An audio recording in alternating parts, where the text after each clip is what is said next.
spoons. 2 silver spoons.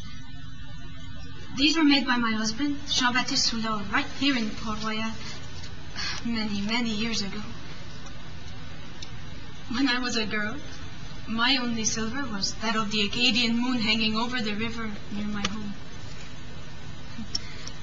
Do you know what I'm saying, hein? Vous savez? Maybe not. We weren't poor, my family and me, though I was one of 19 children. 19! And true, we had no real silver, but we had a good home and food off our land. We were Acadians. Vous savez, Acadians. And by the time I was born in 1694, well, the Acadians had lived in this area for 50 years. My family lived not far from here, in Préron, what you call Round Hill. As with all Acadians in those times, we lived along the French River, of course, huh? And we diked the marshlands so we could farm the rich soil. Oh, it was a life filled with rhythm. The rhythm of the seasons and of the land. And we were nearly self-sufficient, though we did trade our produce or cattle for things we could not make ourselves. Huh? Glass, iron things, du sucre, vous savez, sugar, and so forth. Oh, these items, they came from New England. It would seem that this was an idyllic existence. Oh, way. And it could have been, if not for the constant warring between the English and the French. But you know, both countries thought they wanted this land known as Acadie. Oh, ils vouliez, ouais. Ils vouliez. They wanted it. Until they got it. And then they forgot about it. C'est ça que Papa disait. That's what my father would say. We try not to take sides. This became increasingly difficult, as you can imagine. How well I can remember the attacks made by the English on the fort here at Port-Royal. No, I was not here. But I was just up the river, only a few miles away. Savions tout ce qui se passe, and we all knew what was happening. When I was 8, I remember many big ships. They come from Massachusetts, and the commander on board, well, he demanded the surrender of the fort.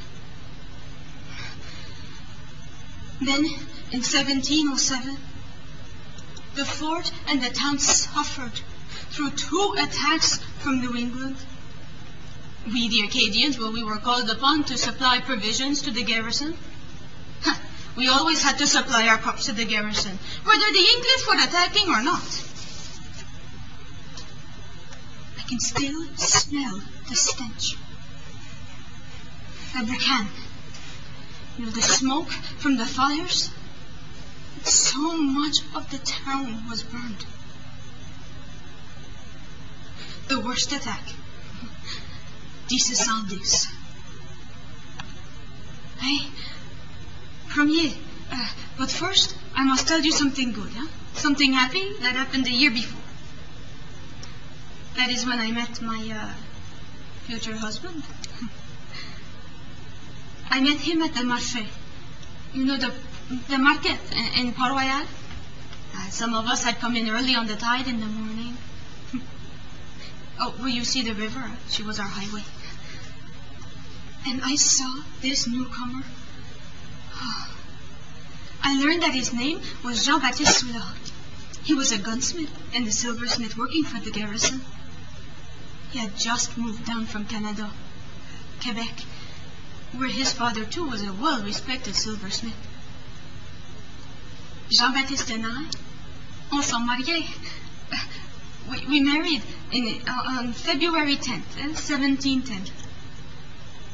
We built this house here on Rue Dauphin in the spring of that year, and we moved right in.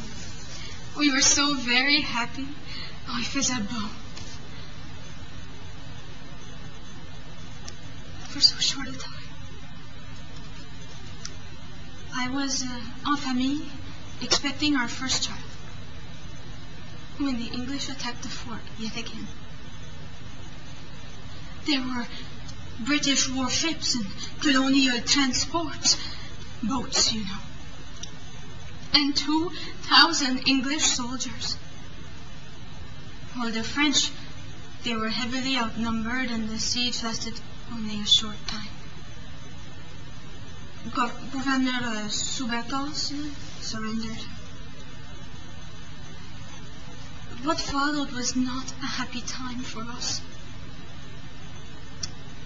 Premier, one day, we moved out of our Tichenou, out of our cozy home. Never again did we live where we had been so happy together. And then the next year, my father, he was arrested by the English. After the birth of our second son, Pascal, we sold our house. And we moved to Quebec to be near Jean-Baptiste's family. Oh, we sold the house to Monsieur John Adams. I was never happy in Quebec. And I died there. Only a few years later, in 1717. Jean-Baptiste silver spoons. Oh, they remind me of when I was happiest in my life. Oh, that's why you find me here, in my Tichenou, huh? In my little home, on Rue Dauphin.